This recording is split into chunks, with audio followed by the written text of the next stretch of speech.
introduction d'écouter le professeur Maxime Dougados, donc, comme il a précisé, ex-chef de service du rhumato d'un grand hôpital, l'hôpital Cochin, et qui aujourd'hui va être toujours consultant. Oh non, comment on appelle ça? Consultant peut-être, c'est ça, hein, consultant dans le même service, et qui va nous faire une petite synthèse des perspectives de prise en charge de la spondyle, l'arthrite ankylosante, hein, c'est bien ça? Ah non, le titre n'est pas derrière. Donc, il va venir. Donc, professeur, si vous voulez nous rejoindre, vous voulez peut-être vous exprimer ici, vous préférez? Avec plaisir. Donc, faites attention, il réagit très vite et très sensible. Donc, ensuite, vous me rejoignez et puis on va pouvoir débattre avec la salle. Bien, bonjour à tous. Je crois qu'effectivement, quand j'ai été contacté par votre association, c'était parce qu'en ce moment, il va se passer quelque chose, qui est la rédaction d'un livre pour les patients sur la spondyloarthrite, qui a été écrit par toute une flopée, je dirais, d'experts sur la spondyloarthrite en France. Mais en fait, j'ai préféré changer de titre pour quelque chose qui me tient beaucoup à cœur et qui, je pense, pourrait retirer un grand bénéfice pour les patients. Et je vais vous expliquer ce qu'il en est. Si j'y arrive. Vous y étiez? J'y suis plus. La magie va s'opérer. Ah voilà, ça y est, c'est bon. Oula, vous voyez le haut ou pas? État actuel, c'est le haut? Non, mais le titre. Non. Non, c'est que les pentes entières, oui. C'est pas grave, mais elle passe. C'est pas grave. Je vais Attendez. Alors, simplement pour vous, posez-vous simplement une seule question. Imaginez que vous changez de peau et que vous deveniez un médecin qui a en face de lui quelqu'un qui a une spondyloarthrite. Hein? Et bien ce médecin, il va falloir qu'il fasse ces trois choses. Un, il va falloir qu'il fasse un bilan de la maladie. Est-ce qu'elle est active? Est-ce qu'elle est sévère? Est-ce qu'elle est potentiellement sévère? Deux, il va falloir qu'il recherche immédiatement les potentiels, ce qu'on appelle comorbidité, c'est-à-dire les maladies qui n'est pas la spondylarthrite, mais associées à la spondylarthrite, qu'on appelle comorbidité, c'est-à-dire, et ce, quel que soit l'âge du patient. On a montré récemment que même à 36 ans, il faut aller doser le cholestérol, prendre la tension artérielle, vérifier les vaccins, vérifier que enfin, tout un truc qu'on appelle comorbidité.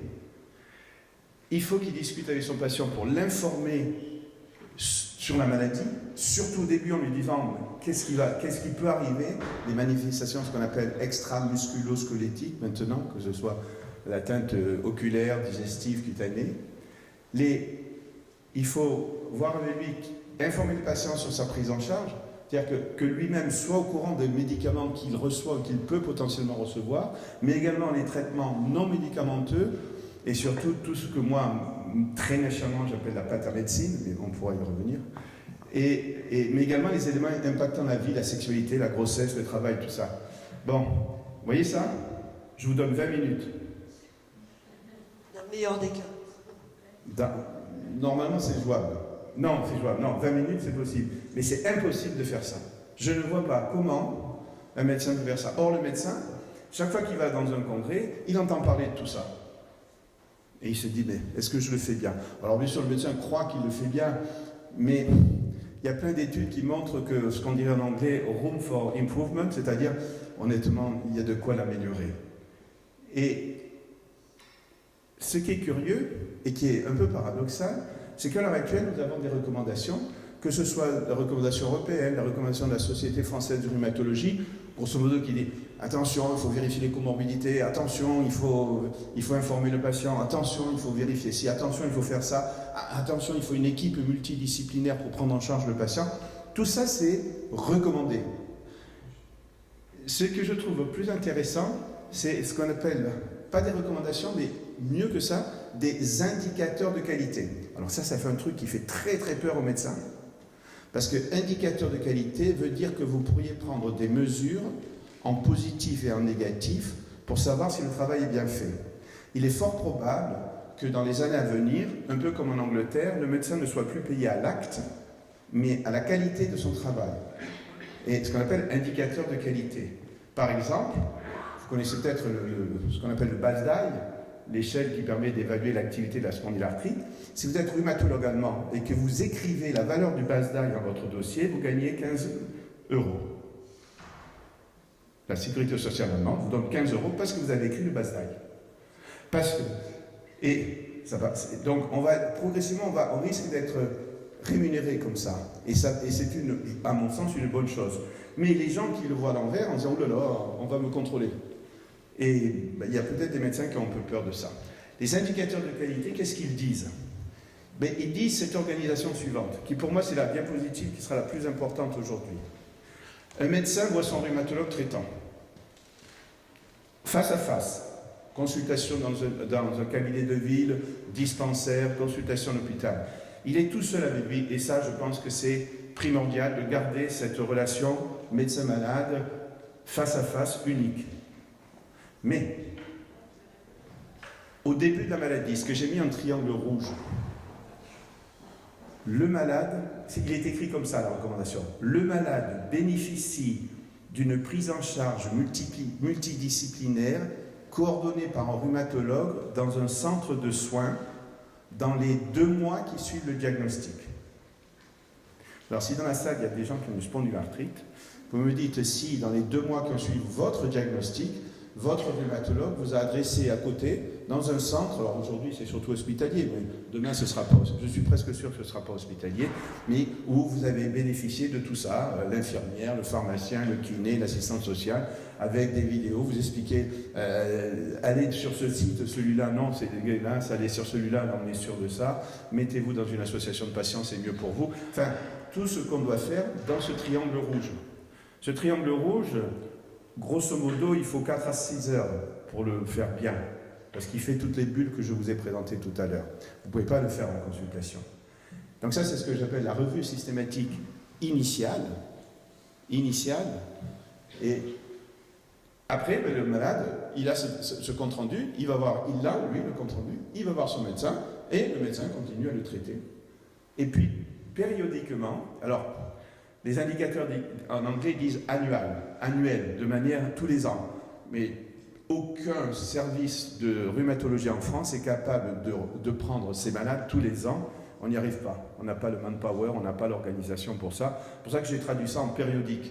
C'est vrai qu'il y a des malades qui nécessitent d'être revus tous les ans, mais grosso modo, 90% des gens aujourd'hui chez qui on fait le diagnostic spondylarthrite, ils ont 36 ans. Ils sont bien, ils travaillent, ils sont vite en pleine forme grâce au traitement qu'on a. Et ben, si on les voit tous les 5 ans ou tous les 10 ans, ça ira. Mais ça, cette diapositive, donc retenez bien le côté revue systématique. Alors, si j'appuie là, ça va venir avec retard, ou si j'appuie là? Là. Hop. Alors ça, donc ces revues, qu'est-ce que ça doit contenir? Ben, c'est les mêmes images que je vous ai dit. Donc, le malade vient, on lui fait un bilan. Alors, s'il n'a pas eu de radio, on lui fait des radios. Il faut une IRM, on lui fait une IRM, on lui fait une prise de sang, on lui fait tous les questionnaires qui ont trait à la spondylarthrite. Pareil pour les comorbidités. Regardez le mode de vie, ce que vous avez dit. Le mode de vie, c'est la profession, est-ce qu'il faut envisager une modification, la sexualité, les voyages, tout ça. L'auto-évaluation et l'autogestion, c'est si jamais vous prenez une biothérapie, si vous avez de la fièvre, qu'est-ce qu'il faut faire? Si vous voulez voyager à votre biothérapie, comment vous faites? Et l'information. Alors ici, je vais insister sur l'information. Et surtout, avant ça, nous avons fait en France une étude multicentrique, on était à peu près 20 centres, pour voir si, non pas le médecin, mais on donne à une infirmière une liste qu'elle suit devant un malade, par exemple pour le tabac, expliquer si le malade est fumé en lui disant attention, le danger du tabac, comment prendre ces traitements anti-inflammatoires non stéroïdiens, comment faire des exercices. On remet toujours aux malades des vidéos pour dire voilà comment il faut faire sur les malades et qui n'étaient pas trop évolués. Trop évolués, c'est la kinésithérapie, les centres de rééducation. Non, mais 90% des malades aujourd'hui qui ont une spondylarthrite, à mes yeux, ne justifient pas une prise en charge dans un centre de rééducation ni par un kinésithérapeute, sauf pour superviser au début. Et puis il y a l'auto-évaluation. L'auto-évaluation, c'est quoi? Encore une fois, je vais vous prendre l'exemple du BASDAI. Le BASDAI, c'est un questionnaire de 6 questions. Les gens disent, ben oui, mais je demande au malade. Oui, généralement, on demande au malade de remplir le questionnaire. Mais ce n'est pas le malade qui calcule le score, et ce n'est pas le malade qui interprète le score. Là, on dit pourquoi il faut faire ce questionnaire, comment on le calcule, et comment on interprète le résultat. Et personnellement, je suis persuadé que ça facilite grandement, notamment après la relation médecin-malade, quand vous téléphonez en disant mon BASA il passait de 2 à 6, ça y est, sur 10, ben, tout de suite le médecin il comprend. Hein. Si vous étiez diabétique, personne ne se pose la question. Les diabétiques, ils apprennent à savoir ce que c'est que les glycémies, les hémoglobines glyquées. Enfin, tous les diabétiques le font tout seuls. Et quand ils téléphonent à leur médecin, ils téléphonent alors le résultat de la glycémie et de l'hémoglobine glyquée. Si vous avez une hypertension artérielle, vous faites une auto-mesure de la tension artérielle. C'est vous. Et vous mesurez votre tension. Et on vous a appris quels sont les chiffres, si c'était pas bien, à quel moment il faut appeler votre cardiologue ou votre médecin généraliste, parce que les chiffres... Pourquoi pas dans la spondylarthrite? On peut faire ça. Hein, c'est ce que j'ai appelé là, ici l'auto-évaluation. Ces études, et on a fait la même pour les comorbidités, ont montré que juste une visite avec une infirmière chez des malades qui étaient suivis déjà pour une spondylarthrite évoluant depuis 5-10 ans était bénéfique. On a amélioré. Alors je vous donne un exemple. Vaccination contre la grippe chez les malades qui sont sous biothérapie. Tous les médecins, tous, de l'étudiant en médecine jusqu'au grand patron, ils savent que dès que vous recevez une biothérapie, c'est indication, une vaccination contre la grippe tous les ans, quel que soit l'âge. Dans cette étude, chez les malades qui avaient une biothérapie depuis 5 ans, suivis par des rhumatologues, y compris moi-même, hein, ben, le pourcentage de vaccination est passé de 50% à 70% grâce à une consultation d'une infirmière qui a rappelé que c'était pas mal de se faire vacciner contre la grippe quand on reçoit une biothérapie. Donc c'est le plus de ce genre de prise en charge. Alors, je vais m'arrêter un peu plus sur l'information, parce que c'était au début ça. Les outils. Alors, il y en a plein d'outils d'information, mais je vais essayer de rappeler de manière très personnelle. Ce qu'on a fait d'abord à l'hôpital Cochin à Paris, c'était des manuels d'information qu'on appelle en 100 questions. Alors ce sont des manuels, je me souviens très bien, parce que le premier c'était sur la polyarthrite rhumatoïde, puis après il y a eu la spondylarthrite. Ces manuels, à l'époque où il était beaucoup plus facile de collaborer avec les firmes pharmaceutiques, ce manuel était distribué par les firmes pharmaceutiques dans les hôpitaux, dans les cabinets des rhumatologues libéraux, les associations de patients. Vous voyez ces brochures-là, 1 800 000 de distribués. Je répète, 1 800 000 de distribués. Il n'y a pas 1 800 000 malades.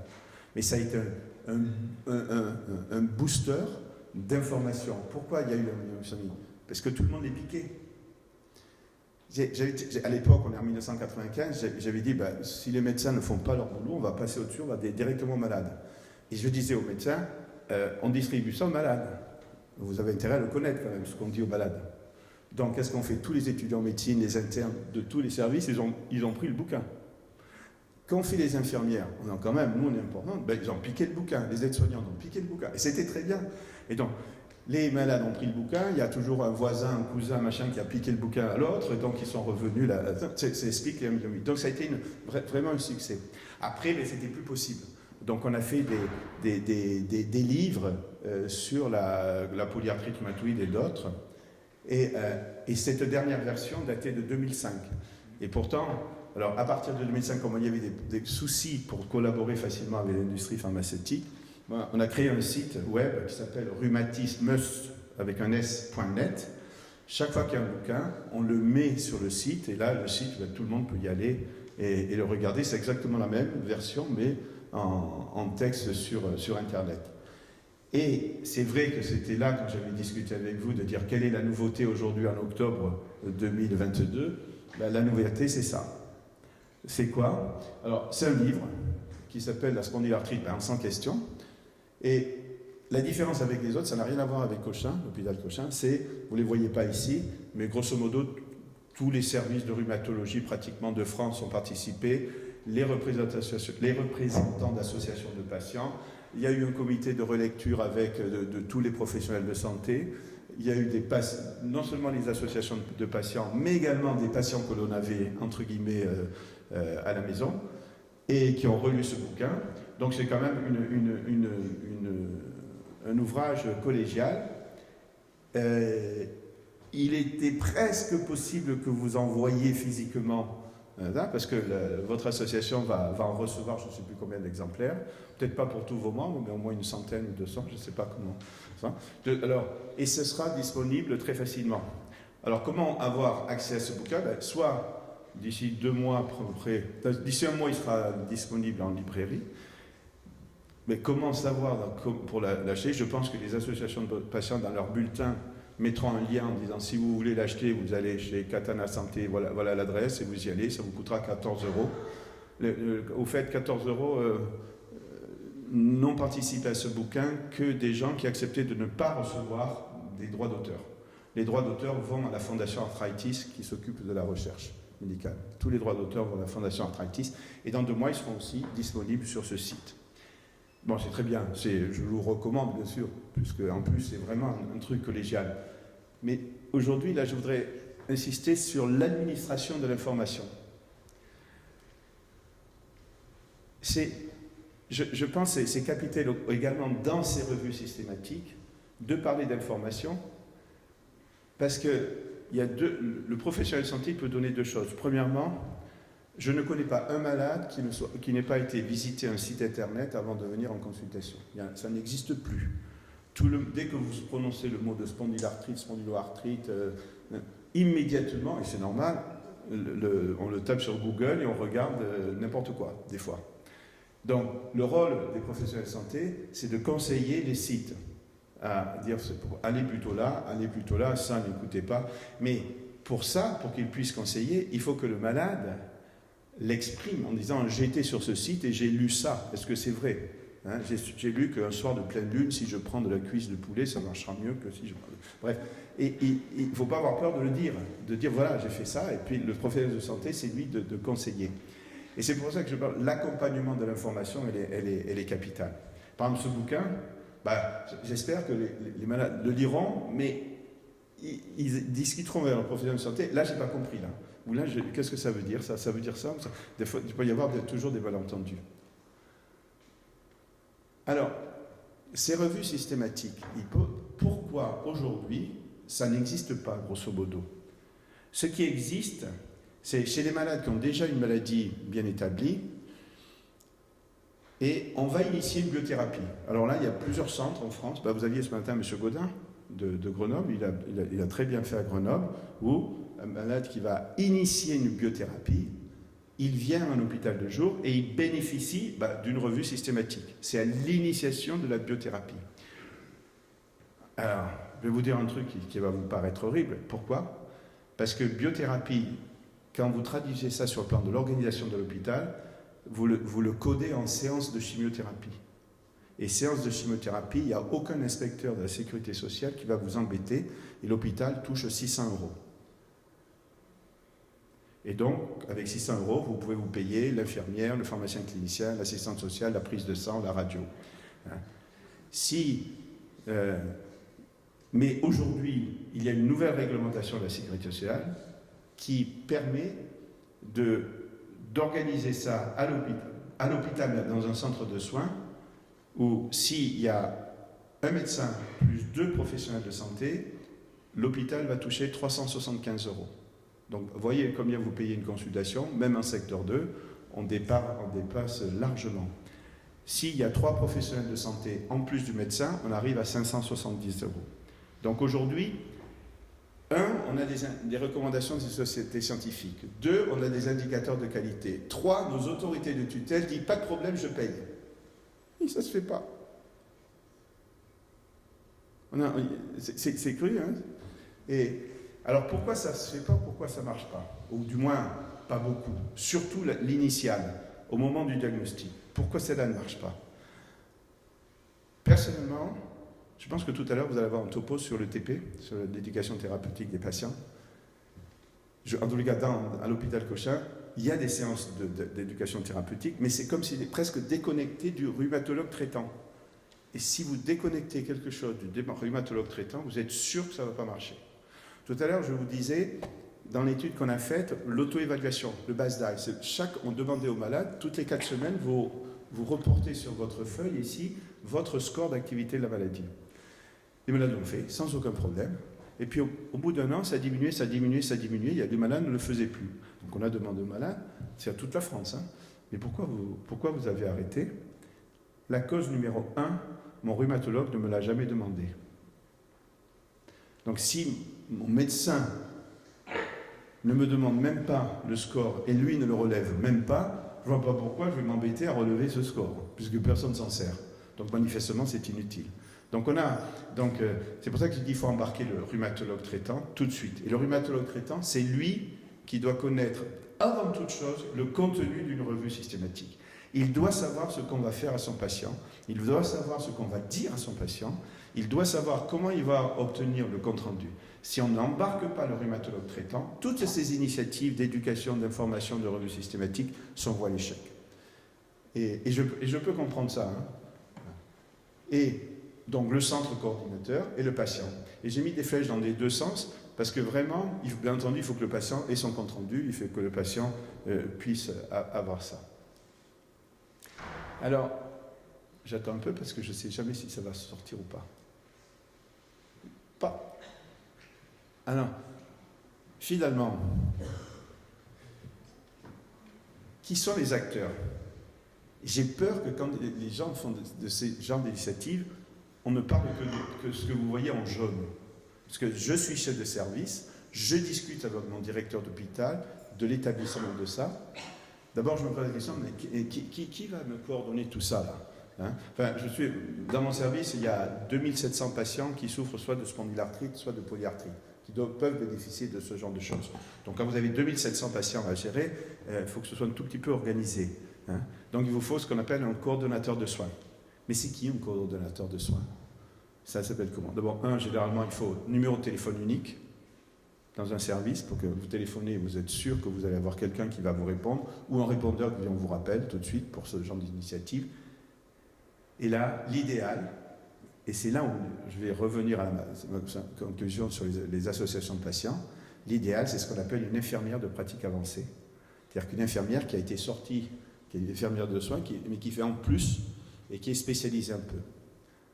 Sauf qu'en France, je ne vais pas rentrer dans les détails, mais souvent j'ai été au ministère de la Santé discuter ça, les infirmières de pratique avancée existent, vous pouvez peut-être en entendre parler dans les journaux, dans la radio, à la télévision, oui, pour la cancéro, la diabéto, la neuro et la diabéto. Il manque une petite spécialité là, qui s'appelle la rhumatologie. Donc il y a des services hospitaliers, je sais, qui trichent, qui prennent leur infirmière, les envoient se former en infirmière de pratique avancée, et les reprennent dans des services de rhumato. Mais c'est idiot. Elles vont passer 2 ans à se former en diabéto, Alzheimer, insuffisance cardiaque, et après on va leur dire vous prenez en charge des spondylarthrites.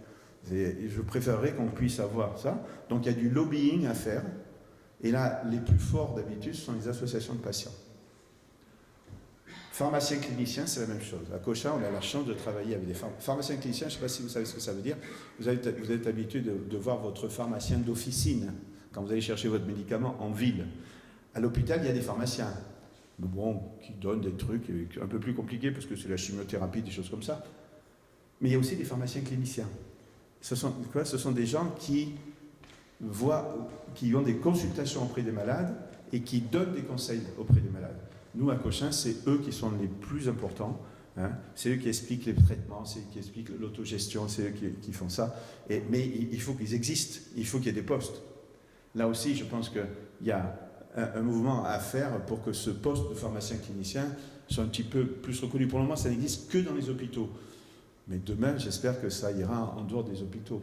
Et puis, les professionnels de santé, il y en a de 2 types dans ce genre pour ces revues systématiques. Il y a ceux, je dirais, les standards. Le médecin, entre guillemets, il est le coordonnateur. Hein. C'est lui qui doit faire, en particulier dans ces revues systématiques qui sont un peu longues, qui prennent tout en charge. À la fin, il y a un paragraphe qui s'appelle « En conclusion », qui résume un petit peu les problématiques de ce patient-là particulier, alors qu'on a fait de manière systématique toute une revue. L'infirmière, souvent ce sont des infirmières qui sont... Ça a été un peu, entre guillemets, un peu traficoté dans les services. C'est une infirmière de recherche clinique, parce que souvent les infirmières de recherche clinique connaissent bien la rhumato, on les met un petit peu là-dedans, et les pharmaciens cliniciens, parce qu'ils ont une overview, ils voient les différentes facettes. Ils peuvent faire le bilan de la maladie avec les autoquestionnaires, les comorbidités, l'information sur les traitements, l'information sur la maladie. Vous voyez, c'est ce que j'appelle, moi, les gens qui sont un peu généralistes. Et puis, il y a des spécialistes, en plus, le kinésithérapeute, la diététicienne, l'assistante sociale, le psychologue. Mais cela, c'est en plus, et je dirais à la demande, en fonction du malade. Ils n'ont pas tous besoin de tout ça. Donc, ma dernière diapositive sera la suivante. J'attends un peu parce que des fois, j'attends plus. Alors, mon souhait maintenant, et je vais travailler encore là-dessus, en fait, c'est mon travail des 5 prochaines années, que ces revues systématiques initiales et périodiques soient prises en charge. Ça, on l'a gagné. Je pense qu'honnêtement, il n'y a plus qu'à... Parce que n'importe quel centre de soins, s'il est organisé, il peut se faire une consultation, entre guillemets, une consultation, soit à 370 €, soit à 580 €. Donc c'est jouable. Enfin, je veux dire, on peut vivre avec ça. Je parle, je ne vais pas rentrer dans le détail de la politique de financement de la santé, mais vous savez qu'il n'y a aucun dispensaire en France ne vit avec l'argent qu'il a de la sécurité sociale. 0. C'est pas possible. C'est la mairie qui paye, c'est la région qui paye, mais vous ne pouvez pas, à 23 €, 27 €, vous pouvez faire ce que vous voulez, vous faire le business plan que vous voulez, vous n'y arrivez pas. Donc ça, on a gagné. Standardiser. Alors standardiser, ça veut dire quoi? C'est une initiative qu'on fait en ce moment en collaboration avec les laboratoires à vie. On aura le produit final en mars, pareil, tout un groupe de rhumatologues. On va se dire, et si on faisait un squelette, un squelette d'un compte-rendu, imaginez un texte Word, avec un compte-rendu, avec les différents paragraphes, mais vide, il n'y aura plus qu'à remplir. Par exemple, le Basayata, le là, et il n'y aura plus qu'à remplir les cases, et donc on va standardiser. Les médecins ont horreur de ça, mais ceux qui travaillent un peu dans d'autres domaines, ce qu'on appelle les PSO, les procédures standardisées opérationnelles, dès que vous les suivez, vous améliorez la qualité. Puisqu'on vous rappelle exactement ce que vous devez faire. Donc j'espère qu'on va proposer ça, qui sera le compte-rendu standardisé. Si vous êtes intéressé via votre association, vous pouvez avoir accès à ce compte-rendu. Et je répète, il faut que le patient sache ce qu'on va lui faire, il faut que le rhumatologue sache ce qu'on va faire à son patient. Le centre, lui, il n'a plus qu'à suivre. Et c'est standardisé. Donc, vous pourrez sur votre site avoir le compte-rendu standardisé, dire, tiens, on ne m'a pas fait ça, moi. On ne m'a pas fait. Je pourrais bénéficier de ça, vous voyez. Et c'est là où vous allez être important. C'est en partant du patient qu'on va pouvoir remonter jusqu'à nos autorités sanitaires. Il faut qu'elles soient reconnues. Alors là aussi, les associations de patients sont très importantes, surtout pour l'infirmière de pratique avancée. On doit obtenir une infirmière de pratique avancée, une reconnaissance en rhumatologie. Il faut se battre là-dessus. Les pharmaciens cliniciens, là, ça c'est aux pharmaciens de se débrouiller un peu plus, mais ils peuvent être aidés aussi. Et surtout, il faut que ce soit mis pour tous les territoires, parce que ce qui serait catastrophique, c'est que si vous êtes à Grenoble, vous pouvez le faire, si vous êtes à Toulouse, à Montpellier, mais si j'habite à Brive, c'est foutu. Et ça, c'est pas bien.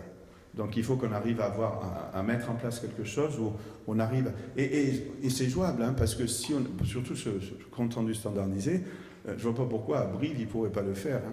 Et puis s'il faut faire de la télémédecine, on fera de la télémédecine. Il y a plusieurs aujourd'hui, on va pouvoir s'en sortir, mais de mettre en place ces revues systématiques. Je vais m'arrêter là, si vous me permettez. Merci. Merci infiniment. Bien sûr, on vous applaudit, vous me rejoignez. Vous allez avoir... Tous les micros sont fonctionnels normalement. Voilà, je vous tends un micro. Écoutez, on va échanger. Moi, je vous ai entendu sur les indicateurs qualité. Donc, vous dites, les médecins vont être de plus en plus rémunérés sur la qualité de leurs actes. Mais est-ce qu'on pourrait imaginer que demain, ils soient pénalisés lorsqu'ils ne l'ont pas fait? Parce que c'est bien qu'ils gagnent de l'argent, parce qu'ils ont bien prescrit un fond de l'œil pour un diabétique. Bon, c'est pas le cas, mais qu'ils ont prescrit, mais on a envie de dire... Et s'il ne le prescrit pas? Parce que pour l'instant, ça va plutôt dans ce sens d'encourager, et ça n'a pas commencé avec la spondyle, ça a commencé avec d'autres pathologies. Alors, en fait, c'est ce qui fait... À ma connaissance, je ne connais pas de bâton, je connais que des carottes. Bah oui, c'est un peu ça. Mais déjà, la carotte, c'est pas mal. J'ai passé un an aux États-Unis, il y a un monsieur qui s'appelle Monsieur Obama, Barack de son prénom, et qui a fait un système de santé où il a dit aux médecins, vous vous informatisez tous. Vous passez un contrat, c'est comme la sécurité sociale, avec moi. Et pour vous donner une idée, une consultation de spondylarthrite à New York, c'est entre 52$ et 520$. Si vous êtes médecin, vous préférez toucher 52$ ou 520$? Si vous êtes n'importe qui, vous préférez 520. 520$. Pas qu'un médecin. Oui, mais c'est lui qui va décider, là. Et pour toucher, quelle est la différence entre 50$ et 520$? En grosso modo, 50$, à l'époque, c'était pour vérifier si le malade avait une intradermo, il était vacciné contre la grippe. Et 500$, c'est quand vous vérifiez les comorbidités, l'évaluation, le basal. C'est pas très moral, tout ça. Ben, c'est normal, parce que ça faisait plus de boulot pour le médecin. Donc c'est ce que j'appelle la carotte. Mais on a la carotte ici.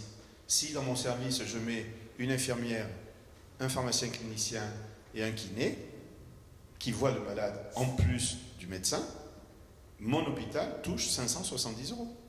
Si j'enlève un professionnel de santé, mon hôpital ne touche que 370€. Si je mets qu'un médecin en consultation, mon hôpital ne touche que 28€. Mais on a l'impression qu'on coche des produits un peu plus, mais on n'est pas dans le luxe, là, on est dans la santé. Donc est-ce qu'on ne peut pas imaginer peut-être un tarif unique, mais pour un truc complet?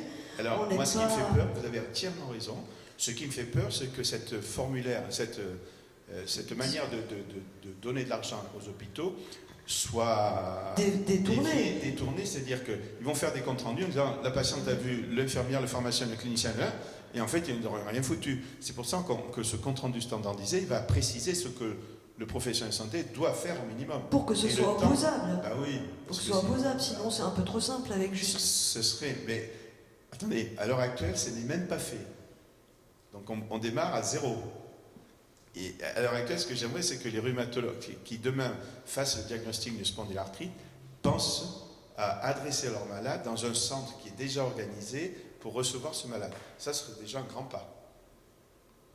Oui, j'entends. Ça vous paraît. Je sais que quand on commence à discuter organisation et fric, quand on parle de santé, les gens se disent c'est pas possible.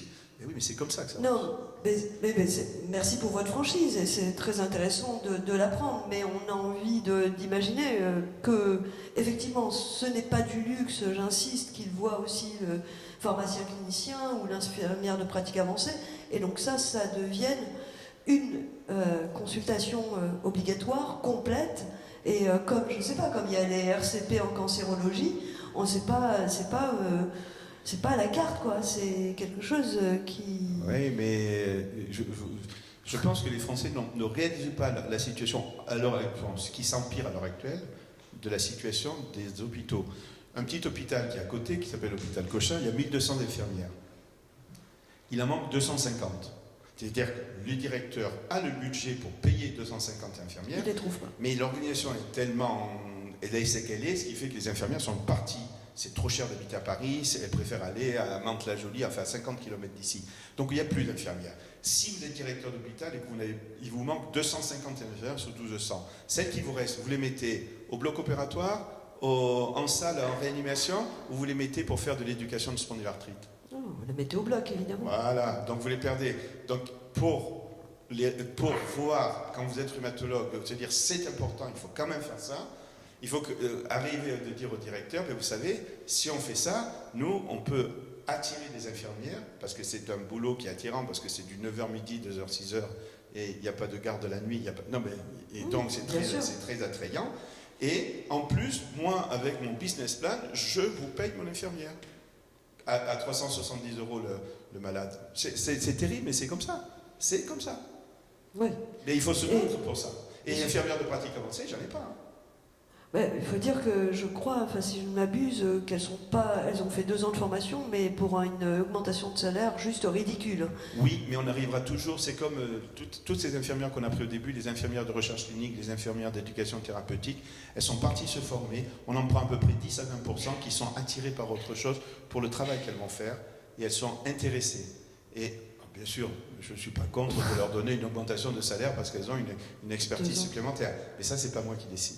D'accord. Mais ça peut-être ça mobiliserait un petit peu alors qu'elle manque beaucoup, elle parle beaucoup de reconnaissance, il y a aussi... Enfin, bien sûr, mais vous avez mais si vous voulez qu'on en ait un peu plus dans ce secteur, il faut aussi... mais alors, si je comprends bien quand même, mais vous voulez informer, parce que vous reconnaissez, enfin Vous ne négligez pas l'aspect information du malade, hein, vous ne vous opposez pas à ce qu'il aille se renseigner, etc. Ben non. Mais par contre, vous avez dit une chose banale mais importante, vous disiez une visite avec une infirmière, c'est 30% de vaccins en plus. Ouais. Donc on voit qu'en dépit de cette information, etc., ce qui va faire la grosse différence reste le contact direct, les mots... Avec un autre qui a un peu plus de temps. Parce que souvent, ils ont plus de temps que le médecin. Parce qu'en consultation de 20 minutes, le médecin il va faire toutes les différentes facettes. Alors qu'elle, elle a un peu plus de temps. Dans cette étude, elle passait en moyenne, on l'a calculé à top départ, on a chronométré le temps que mettait une infirmière. Ça va être terrible, c'est 1 heure et 6 minutes. Donc on a dit, ça dure 1 heure et 6 minutes pour faire tout le travail qu'elle faisait.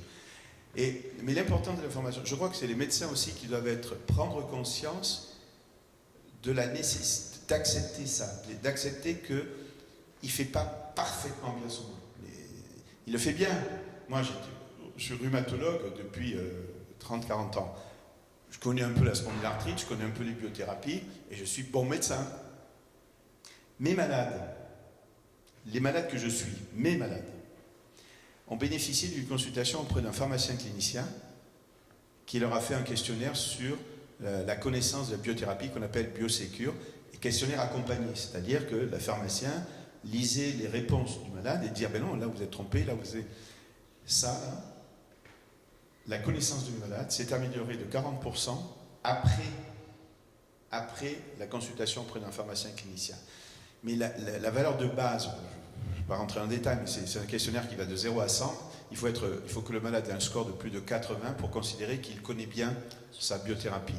Moi, mes malades avaient un score de base, alors que c'était moi qui l'avais instauré le traitement. 60. Ah oui. Et m'envoie un pharmacien, 85. Et le 85 s'est maintenu à 3 mois, 6 mois et 12 mois. Oui. Et donc, mais il faut le reconnaître. On fait bien notre métier, mais il y a matière à amélioration. Et matière à amélioration, c'est d'accepter que quelqu'un d'autre fasse l'information à côté de vous. Il vaudrait mieux, le langage ne sera pas pareil, peut-être que l'infirmière, le pharmacien... Mais parce que, c'est ce que vous précisiez au début, on vous a confié beaucoup plus de missions que dans le passé. Vous disiez que vous aviez 30-40 ans d'expérience. Il y a 30 ans, on ne vous demandait pas de parler de sexualité avec vos patients. On ne vous le demandait pas, peut-être que vous le faisiez, mais spontanément. On n'a pas... On ne réinvente pas tout, hein. On a toujours pas, face à face de temps en temps, si les malades on les connaît, s'il y avait un problème de sexualité, de désir de grossesse, de travail, on a toujours parlé. Mais là, l'avantage, c'est que c'est peut-être plus facile pour certains patients de parler de sexualité avec quelqu'un d'autre que son rhumatologue traitant. Bon, je ne vais pas monopoliser. Allez-y, hein, le micro est aussi à vous. Franck, tu es toujours aussi en forme pour le faire passer ou tu digères? Allez-y, hein, n'hésitez pas pour les questions. Hein, Qui veut poser une question? Non. Ça vous a paru trop difficile Vous vous êtes laissé intimider parce que... Je vais par là, on ne sait jamais. Allez-y. Bonjour. Est-ce que votre livre est disponible en Belgique francophone? Aucune idée, mais je pense que l'association, sur le prochain bulletin, je pense qu'il mettra l'adresse internet de Katana Santé, qui vous cliquez dessus. Si vous allez sur ce site rhumatisme.net, et pas aujourd'hui, mais dans un mois, ce sera fait, moi ce que je vais faire, je vais prendre le texte Word du livre. C'est un contrat que j'ai à chaque fois qu'il y a un livre, je fais ça. Et je le mets sur le site. Si vous allez sur le site, sur la première page du site, vous verrez la photo du livre. Et il y a marqué « Commander ici ». Si vous cliquez, vous allez chez l'éditeur et vous tombez sur Katana Santé. Là, on vous dit achetez 14,50 €, et hop, ils vous le livreront, même en Belgique. Même en Belgique, c'est dire. Vous avez évoqué tout à l'heure le rhumatologue traitant et l'importance de son rôle. Pourquoi ne serait-il pas systématiquement convié lorsque une biothérapie, par exemple, qui doit être initiée à l'hôpital, est mise en place? Pourquoi n'y a-t-il pas dans ce protocole Ça paraît, enfin, vous chuchotez à l'oreille des ministres. Est-ce que... Parce qu'il n'a pas le temps. Non, mais si je on suis... alors, je fais comme vous. S'il y a une carotte, Non. c'est-à-dire que si on lui paye... Moi, je suis pour que le rhumatologue traitant, qui travaille généralement en coordination avec ce centre de santé, soit bien au courant du menu, du contenu, et qu'il sache ce qu'on va dire à son patient, qui va dire quoi, et quand et comment il va recevoir ce compte-rendu. Imaginez, vous êtes dans la région parisienne, je prends la région parisienne que je connais bien, vous êtes rhumatologue dans un cabinet de ville à Meaux, à 45 km d'ici, ou à Mantes-la-Jolie, ou à Rambouillet, et Madame Dupont-Micheline va venir, elle a un rendez-vous le 14 novembre au matin. Vous vous rendez compte qu'il faudrait qu'il vienne le 14 novembre pour Madame Dupont-Micheline assister à écouter ce que dit l'infirmière? Non. Qu'il vienne une fois, parce qu'il aura son compte-rendu après. Parce que ça paraît compliqué. Mais ça peut, j'imagine qu'à long terme, c'est quand même très bénéfique, ça, parce que c'est lui qui va quand même... À partir du moment où oui, mais si, encore une fois, s'il connaît ce compte-rendu standardisé, s'il sait où trouver l'information, il va la recevoir directement sur sa boîte email, le malade l'aura reçu, et lui, il sait exactement, tiens, les vaccins sont là, les machins sont là, le Basdaï est là. Et ça désangoisserait le médecin aussi. Parce que le médecin, quand il va à des congrès, qu'il entend parler de tout ça, il se dit, mon de Dieu, je ne le fais pas. Honnêtement, je ne fais pas tout ça. Et il dit, personne ne le fait, parce que si je ne le fais pas, comme je fais bien... Et en fait, si, on peut le faire, mais dans ces revues systématiques. Donc, on facilite le travail. Oui, une question. Oui, bonjour. Dans l'approche globale de ma maladie depuis 10 ans, j'ai pour moi 2 interlocuteurs qui ont cette approche globale, c'est mon médecin traitant et mon pharmacien.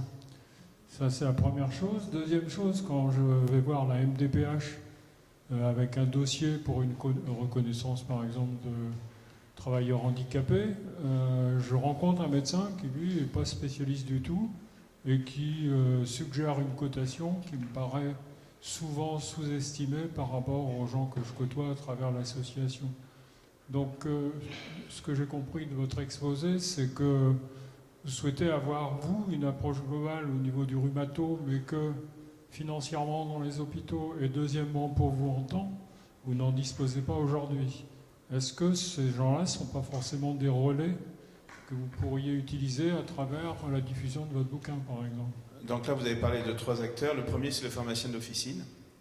Alors, le pharmacien d'officine, c'est vrai que c'est un acteur. On a eu toujours du mal à le contacter, nous médecins.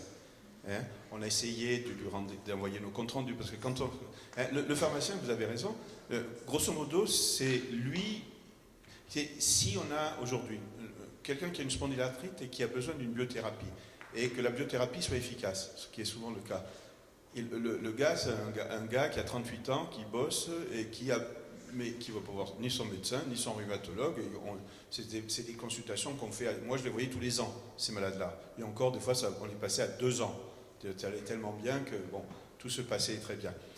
Qui voit ces gens de malades? Ils sont obligés de voir leur pharmacien d'officine. Parce que lui, c'est toutes les 4 semaines. Toutes les 4 semaines, il ne peut pas autrement. Le pharmacien n'a pas le droit de vous délivrer une biothérapie qui dure plus d'1 mois. Dans l'expérience plus récente, depuis ces 5 dernières années que j'ai à Cochin, il y en a un qui rentre très facilement en contact avec le pharmacien d'officine, c'est le pharmacien clinicien.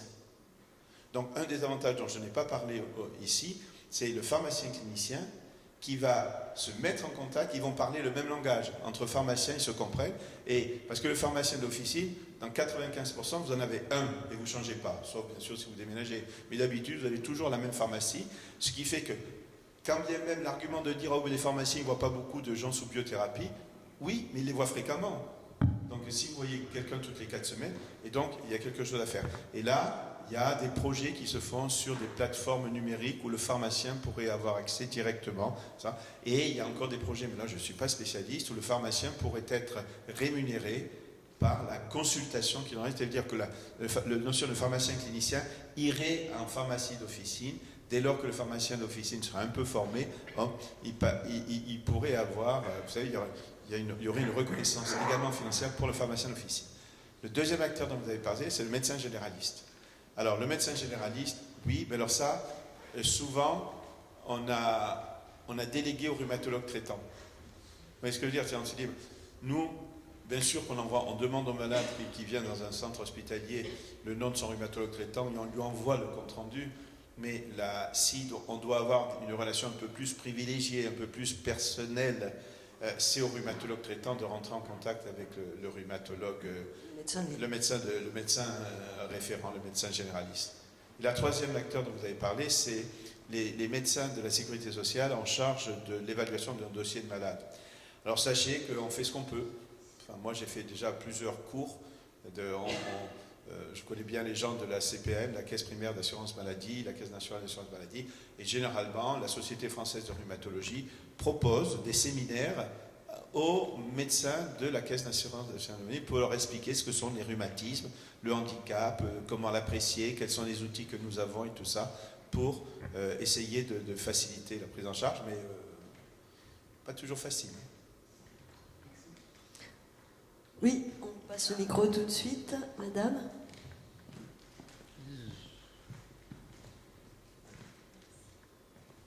J'avais une question, j'ai vu sur internet justement que en fait en Suisse il y a une application qui existe pour permettre aux malades d'enregistrer en fait au quotidien ou quand ils veulent les problèmes qu'ils ont avec la maladie, et ce qui fait que ça facilite le dialogue après avec le rhumatologue, parce que quand on arrive, qu'on voit son rhumatologue une fois par an et qu'il faut résumer en 10 minutes toute l'année écoulée avec tout ce qu'on a vécu, sachant que c'est tous les jours des choses qui s'accumulent.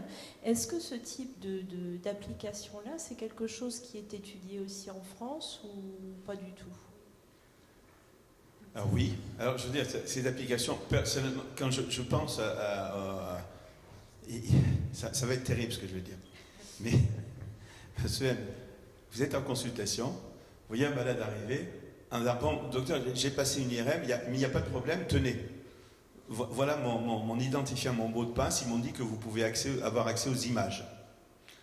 Alors vous êtes à l'assistance publique, c'est une petite organisation ici à Paris, là, des hôpitaux. Pour avoir accès à ces images, il vous faut entre 2 et 4 minutes. Après, le malade vous dit, ah, mais j'ai fait aussi une prise de sang. Et vous avez le résultat. Ah ben non, elle est sur... là, je l'ai fait au labo, là-bas. Tenez, alors, voilà mon identifiant et mon mot de passe. Et puis le troisième, qui est... Ah, mais docteur, j'ai pris l'application machin, là, où j'ai marqué tout ce qui n'allait pas. Ah, vous n'y arrivez pas en 20 minutes. Donc, il faut faire attention à ces applications. Alors, il y en a une que je vous conseille qui va sortir, c'est eBoot, qui est fait par la Société française de rhume, qui est proposé, recommandé, et il y aura eBoot mon patient, oui, qui pourra rentrer des données. Je suis pas sûr que je réponde à votre question. Le malade, le commentaire libre, c'est ça qui me fait peur, moi. Non, c'est pas du commentaire libre, c'est une sorte d'évaluation un petit peu. Oui, c'est un peu pour évaluer et pour suivre en fait. Ah oui, ça eBoot le fait très bien. Maintenir le lien d'une certaine manière. eBoot le fait très bien. Ça, il va y avoir eBoot mon patient. Vous pourrez rentrer votre base d'âge, votre ASDA, vous aurez les courbes et vous les présenterez. Et ça réagit de l'autre côté? Parce que c'est bien de moi, tout ça. Un gros conseil aux patients, c'est préparer votre consultation avec votre médecin. Et si vous avez par exemple eBoot ou vous avez vos courbes de base d'âge, honnêtement, le plus simple, vous les imprimez chez vous et vous arrivez avec le truc imprimé. Et n'allez pas croire que le médecin aura le temps de rentrer chez eBoot pour aller voir votre dossier, même si vous avez votre identifiant ou votre mot de passe. Il y a nos collègues anglais ont fait une étude, je vais être terrible quand les médecins, n'y allez pas avec des bottines à lacets. Parce que le médecin, la première chose qu'il fait, c'est qu'il vous regarde. Donc si vous arrivez avec des bottines à lacets, vous dites celle-là, je ne vais pas l'examiner. Vous avez déjà perdu 5 minutes sur les 15 qui... Mais non, parce que le temps d'enlever les bottines, de remettre les bottines, vous avez déjà perdu. Non, mais il faut... Et alors, si vous avez eu des problèmes personnels, ma recommandation, c'est vous prenez une feuille de papier ou dans la salle d'attente et vous écrivez les questions que vous voulez poser au médecin. Et d'emblée, quand vous rentrez, vous dites à votre médecin, docteur, j'ai 6 questions à ces 6 questions. Donc, il a le programme. Le pire, c'est qu'il fasse son boulot, vous êtes habillé, il a fait son ordonnance. Au fait, docteur, je voulais vous dire, l'horreur. Hein? L'horreur, ça c'est. Il s'est levé, il va vous dire au revoir et vous commencez à vous dire, mais au fait, docteur, vous n'avez pas répondu à mes questions. Non, au début de la consultation, il dit, j'ai ça. Et c'est des recommandations, ça a été fait par la société britannique de médecine en disant les malades doivent savoir préparer une consultation. Et le mieux, c'est ça. Parce que j'avais pensé, ce que vous me disiez au départ, c'était des commentaires personnels. C'est-à-dire qu'au mois de janvier, vous écrivez que ça s'est mal passé, que vous avez eu une crise. Au mois de février, vous écrivez autre chose. Au mois de mars, autre chose. Ça. Et que si vous avez une consultation avec votre rhumatologue tous les 6 mois ou tous les ans, il aura du mal à relire tout dans un site. Oui, bien sûr. Après, par contre, pour le patient, ça peut être pratique au quotidien d'enregistrer parce que c'est vrai qu'on n'a pas forcément la mémoire quand on va voir le rhumatologue de ce qui s'est passé il y a 3 mois, qui pourtant était marquant à ce moment-là. Tout à fait. Et comme il y a d'autres choses qui se passent... Et qui pour. Alors là, je suis maintenant, je passe un peu de l'autre côté de la barrière, je suis aussi patient, et c'est fou ce qu'on peut oublier vite, les dates, ce qui s'est passé, comment on a été, on l'oublie. Pourtant, c'est des informations importantes, oui. Ah ouais, mais moi j'ai été opéré d'un truc, je ne me souviens plus de quelle date c'était. On ne peut pas vous aider. Et on a l'impression que dans ce que vous dites... Si. Le gouvernement a fait mon espace santé. Je me suis empêché de mettre les dates clés. Hein? Voilà. Tout est rentré dans l'espace santé. Alors, il faut faire attention qu'il n'y ait pas trop de choses qui rentrent.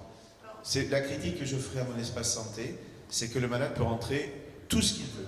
Mais il faut se souvenir que tout doit être visible sur un écran. Oui. Il ne faut pas que ça fasse des pages et des pages. Vous l'utilisez visiblement, oui. Oui, parce qu'en fait, moi, quand j'ai une coordination sur 2 départements, le médecin traitant a demandé à ce que je... Un peu plus proche, ça ne va pas bien. Voilà. Non, c'est bon, mais ça y est, mettez-le sur le menton. Voilà. Sur le menton. Sur le menton, ça marchera très bien. Comme ça. Ouais. Et je disais, ils m'ont fait télécharger, puisque moi, je suis suivie sur 2 départements. C'est le médecin traitant qui l'a fait télécharger. La pharmacie, à chaque fois qu'il me délivre les médicaments, c'est enregistré automatiquement. Les labos, pareil, tous les bilans sont enregistrés dessus. Ça fait que moi, j'ai l'équipe qui coordonne et qui consulte directement. Et au fur et à mesure, on a rentré, par exemple, le dernier test du Covid, tout est fait automatiquement. La Sécu me prévient à chaque fois que quelqu'un déclare, c'est-à-dire la pharmacie, le labo, parce qu'on en a toutes les semaines. Donc tout est enregistré dessus. Et moi, j'ai le dossier médical complet qui est enregistré, puisque j'ai une équipe de 10 spécialistes. Mais là, vous parlez en tant que professionnel de santé, là. Non, mon espace santé, sur mon espace santé. Parce que moi, la critique que je fais, il y a trop de choses. Parce que comme vous dites, toutes les radios, toutes les prises de sang, tous les médicaments, chaque fois que vous allez à la pharmacie, tout est rentré. Ce qui fait que très vite, vous avez des choses qui dépassent.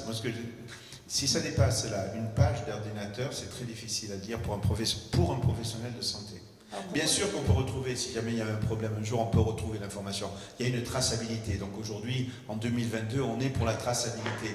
Oui, mais trop d'enregistrement tue l'information aussi. Vous voyez ce que je veux dire ? Ce qui arrange aussi, par exemple, le médecin traitant, qui, en l'occurrence, le mien, moi, il travaille à l'ARS, c'est que du coup, il m'a envoyé un message et il n'y a plus besoin de se déplacer. On communique comme ça, il y a besoin d'un papier. Ça pourrait aussi économiser les déplacements par l'ambulance, etc. C'est aussi pour économiser certains déplacements.